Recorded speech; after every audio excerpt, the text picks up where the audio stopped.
네, 힘차게 올라간 수요일장 마감을 앞두고 있습니다. 고점 부근에서의 마감을 앞두고 있는 현재장 어떤 반등의 또 시사점을 부여할 수 있을지 이대로 안도하면 될지도 참 궁금하죠. 두 분께 여쭤보겠습니다. 임순재 로크투자연구소 대표, 차영주 MTN 전문위원입니다.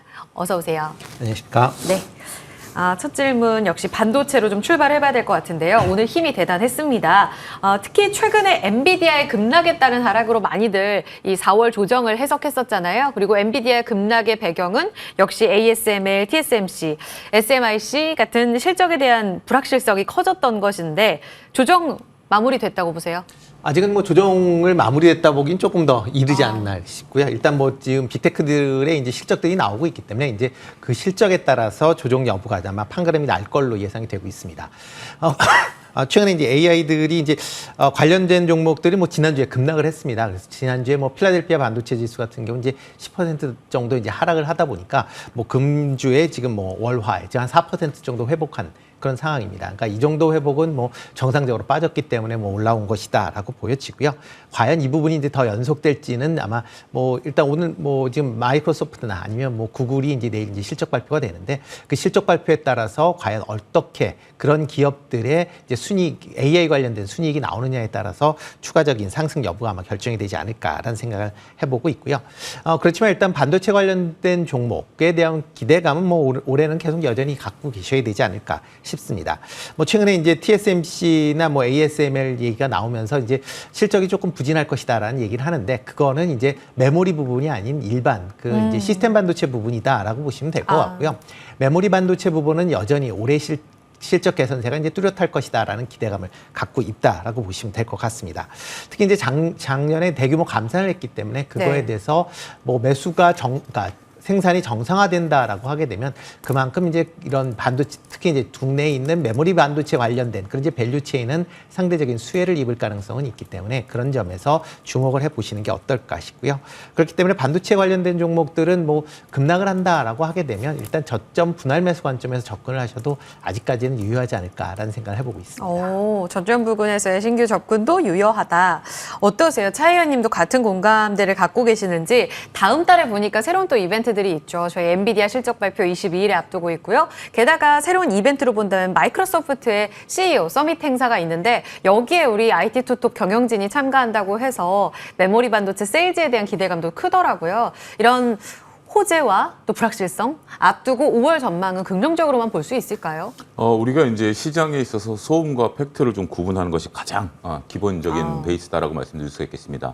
예. 제가 MTN에서 올해 줄기차게 말씀드렸던 것은 HBM을 놓치지 말자. 조정 시에도 HBM 놓치지 말자. HBM은 저점 매수 관점에서 보자.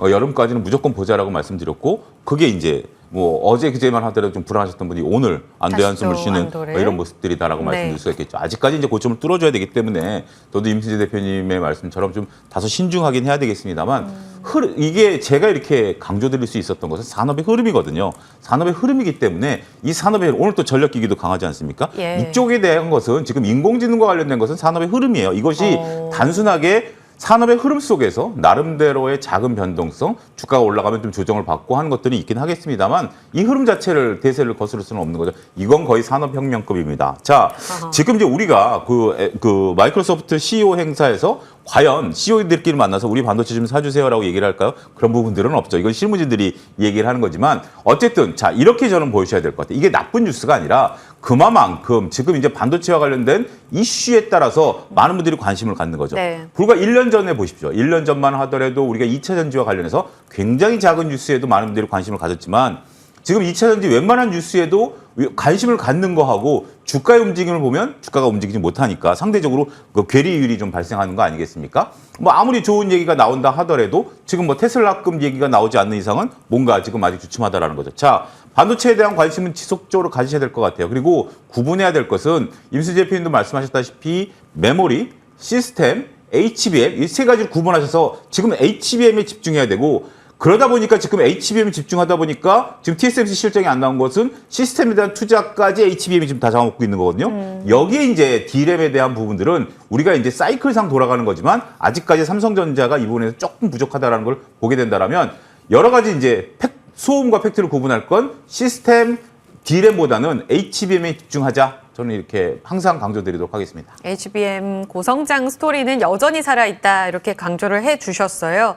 오늘의 강세 움직임 또 AMD 쪽으로 HBM 이야기가 나오면서 삼성전자 3% 넘는 강세 움직임을 계속해서 보여주고 있습니다. 그리고 이벤트 앞두고는 팩트체크 반드시 하자, 구분하자 이런 조언도 주셨는데 지금 이 실적과 관련해서 그러니까 메모리 쪽을 보자면 이제 내일 SK 하이닉스의 실적 발표가 있지 않습니까? 여기서 지금 차 의원님이 강조한 세 가지 중에 이제 HBM과 관련된 내용 그리고 더불어서 이 낸드 쪽 그러니까 메모리 사이클, 업사이클 다시 한번 회복세를 확인할 수 있는 자리잖아요.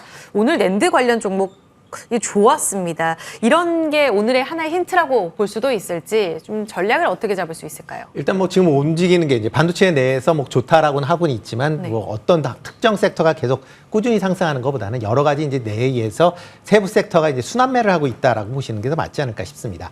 그런 이제 순환매 중에서 지금 낸드와 그다음에 HBM3와 관련된 그런 이제 섹터가 오늘 좀 강한 그런 모습을 보인다라고 보시는 게 맞을 것 같은데요. 특히 이제 낸드 낸드 관련돼서는 이제 삼성전자가 286단 낸드를 올해 이제 양산을 하겠다라고 지금 얘기를 하면서 낸드 관련주들이 상대적으로 좀 강한 흐름을 좀 보였다라고 보시면 되는데 다만 이제 장 초반에 비해서는 이런 상승폭이 조금 둔화되고 있다라고 보시면 될 것 같습니다.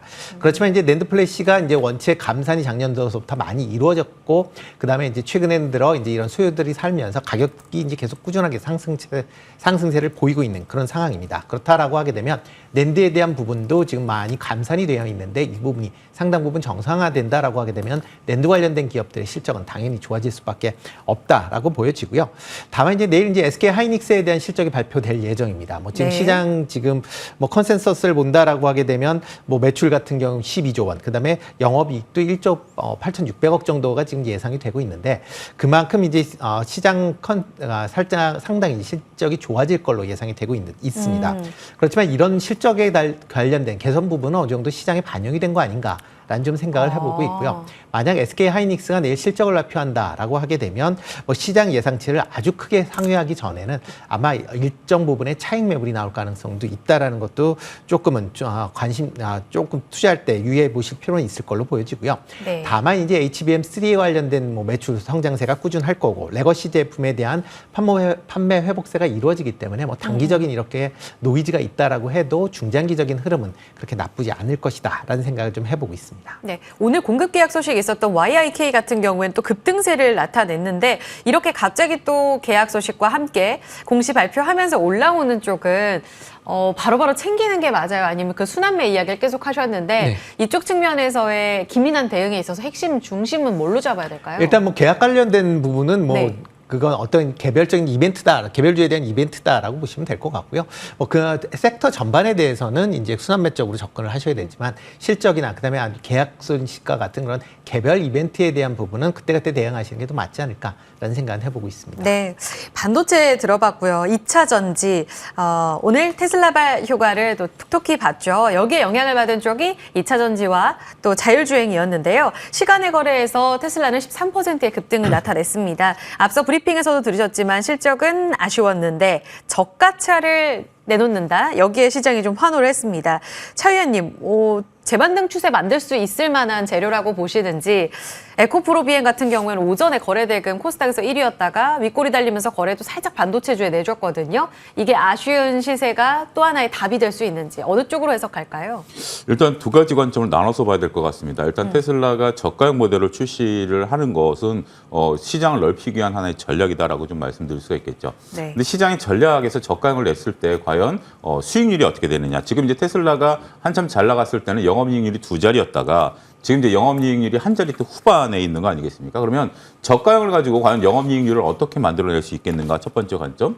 그다음에 첫 번째 관점의 또 다른 관점, 두 번째가 아니고 첫 번째 관점의 또 다른 관점으로 본다면 과연 수요가 얼마큼 늘어날 수 있겠느냐? 자동차란 재화가 갖고 있는 특징 중에 하나가 뭐냐면 선호도라는 거죠. 우리가 이제 우리나라 차를 좋아하는 사람, SUV를 좋아하시는 분들 다 다양한 거 아니겠습니까? 아무리 테슬라가 저가형을 나타낸다 하더라도, 그러니까 이제 우리가 구분하셔야 되는 게 공급이 수요를 창출할 수 있을 정도의 매력도가 있냐라는 거죠. 수요가 공급을 창출하는 게 정상적인 경제 모델인데 그걸 거슬렀던 게 두 가지 사례가 있었죠. 애플의 아이폰, 그다음에 이제 테슬라의 전기차였었습니다만 이제는 전기차에 대한 여러 가지 이제 얘기들이 있는 상태에서 과연 수요를 이끌어내는 이게 이제 핵심이고요. 두 번째로 보게 된다라면 과연 테슬라가 저가형 모델을 했을 때 어떤 배터리를 쓸 수밖에 없겠냐라는 거죠. 우리 지금 현재 우리가 주력하고 있는 배터리를 우리가 이제 NCL 계열 배터리를 과연 쓸 거냐, 네. LFP 중국산 배터리를 쓸 것이냐에 따라서 수혜가 또 달라질 수밖에 없다라고 말씀드릴 수가 있겠죠. 과연 저가형을 우리가 이제 고사양 배터리, 그다음에 우리가 배터리를 이제 할 수 있는 전고체까지 가게 된다라면 과연 저가형 모델을 만들어낼 수 있겠느냐라는 거죠. 우리나라 현대차도 지금 인도에다 공장을 지었습니다만 네. 인도에 있는 그 제품들을 쓰면서 굉장히 이제 작은 차들을 만들어내고 있거든요.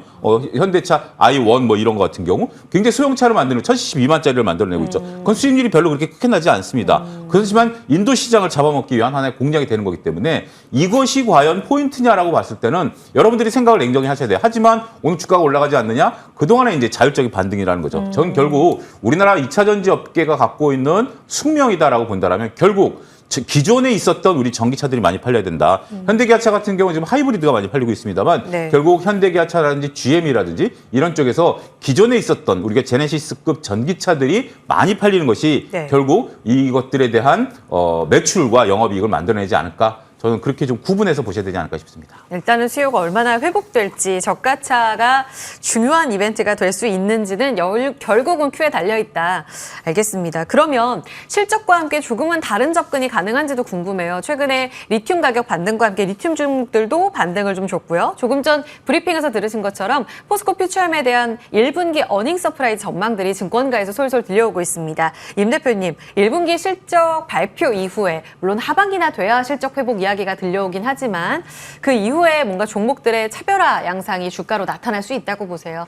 일단 뭐 최근에 이제 리튬 가격이 올라가면서 이제 관련된 이제 2차 전지가 올랐다라고 보시면 되는데요. 네. 일단 리튬 가격은 일단 계절적인 그런 이제 움직임 때문에 올해 초에 이제 오른다라고 보시면 될 것 같습니다. 특히 남미에 지금 우리나라에서 관심 많은 소금 호수 관련된 지역이 네. 우기에 접어듭니다. 그러니까 그렇게 되면 리튬 생산량이 줄어들 수밖에 없는 거고요. 그렇다 보면 관련돼서 이제 생산량이 줄으면서 가격이 올랐다. 그러니까 수요가 확대해서 됐다라기보다는 리튬에 대한 생산량이 줄면서 가격이 올랐기 때문에 이거는 리튬 생산한 그러니까 2차 전지 업체에 과연 얼마만큼 영향을 미치는지에 대한 부분은 좀 퀘스천이 있습니다. 그리고 포스코 퓨처엠 관련돼서는 실적이 예상보다 좀 좋을 것이다라는 기대들이 많이 있습니다. 그 이유 중에 하나는 포스코 퓨처엠 같은 경우에 두 개의 사업부가 있습니다. 기초 소재 사업부와 그다음에 에너지 소재 사업부 이렇게 두 개가 있는데 기초 소재 사업부 그냥 기존에 하고 있었던 그런 이제 부분의 실적이 상당 부분 작년 4분기에도 좋게 나왔고 올해 1분기에도 좋게 나올 걸로 예상이 되고 있습니다. 그러니까 에너지 관련된 사업부의 수익성이 좋아져서 실적이 좋아지는 게 아니라 이번 기초 소재 사업부의 실적이 좋아지면서 포스코 퓨처엠의 실적이 예상보다 좋아질 것이다라고 지금 예상을 하고 있기 때문에 이게 포스코 퓨처엠이 실적이 좋게 나온다, 어닝 서프라이즈가 나온다라고 해도 네. 그 내부 세부 사항을 한번 확인해 보실 필요가 있다라고 네. 보여지고요. 네. 그리고 2차 전지 관련된 종목들은 일단 전방 산업에 이제 연동이 돼 있을 수밖에 없습니다. 그러니까 그만큼 전기차의 수요가 회복이 되어야 그만큼 이제 2차 전지에 대한 수요가 다시 늘어날 수밖에 없다라고 보시면 되는데요. 네. 테슬라 같은 경우 올해 전기차 판매는 부진할 것이다라고 어저께 오늘 새벽 가이던스에서 얘기를 한 그런 상황입니다. 그러니까 일단 뭐 테슬라는 전기차가 안 팔릴 것이다라고 보여지는 거고 이외에 유럽 지역이나 그다음에 다른 이제 여타 지역 내에 이제 중국을 제외한 지역에서 대부분이 전기차의 판매가 둔화될 것이다라고 지금 예상이 되고 있으니까 이런 이슈가 있다라고 하게 되면 쉽게 이 2차 전지 관련주들의 실적 회복세까지는 좀 시간이 걸릴 가능성이 네. 있으니까 이러한 판매 회복세가 가시화되는 시점을 확인한 이후에 투자를 하셔도 늦지 않지 않나라는 생각을 해보고 있습니다. 알겠습니다. 시기상조. 아직은 확답을 받아내기가 참 어려운 시점인 것 같아요. 그리고 테슬라의 영향에 2차 전지와 함께 또 자율주행 쪽이 굉장히 좋았습니다. 일부 증권사에서는 이번 테슬라 실적의 함의에 오히려 주도권을 잡을 쪽이 자율주행이 아니겠느냐라는 이야기까지 나왔는데 차 의원님 공감을 하시는지 궁금해요. 지금 어제도 보니까 FSD 관련해서 가격을 인하하면서 오히려 이쪽으로 벌겠다는 청사진을 보여줬고 컨콜에서 상당한 자신감을 보였거든요. 어떤가요? 일단 자율주행을 믿고 기다리시려면은 꽤 오랫동안 기다리셔야 될 걸로 장기적으로. 보여집니다. 예, 저는 이 시대는 분명히 온다라고 봅니다. 이 시대는 오지만 지금 자율주행은 어느 나라도 법상 레벨 3 이상을 허용한 나라는 없습니다. 근데 진정한 자율주행은 레벨 4부터거든요. 그러니까 이제 레벨 5는 운전대 손을 안 놔도 되지만 네. 레벨 3는 지금 상태에서 약간 편해지는 것뿐이죠. 그리고 이제 우리나라 같은 경우도 레벨 4에 대해서 지금 이제 일부 한정된 구간에서 지금 하고 있는 거고 자율주행 택시 같은 경우도 지금 미국에서 3개 회사가 하다가 이제 2개 회사가 정지가 돼 있고 1개 회사만 지금 되고 있는 거죠. 이 자율주행과 관련해서는 네. 뭐 기술 개발이 어려운 것은 아니에요.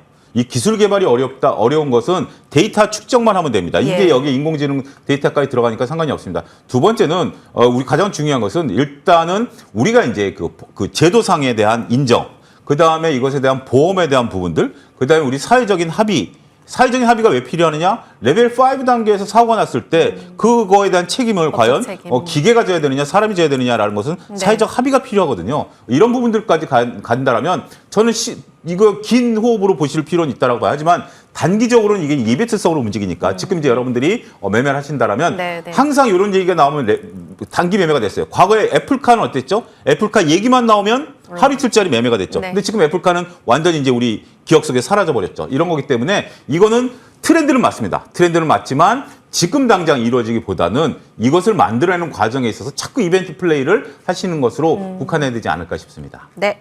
마지막 질문 하나만 더 드리겠습니다. 조선주요. 한화오션이 실적 발표 내놓으면서 1.4% 하락 전환.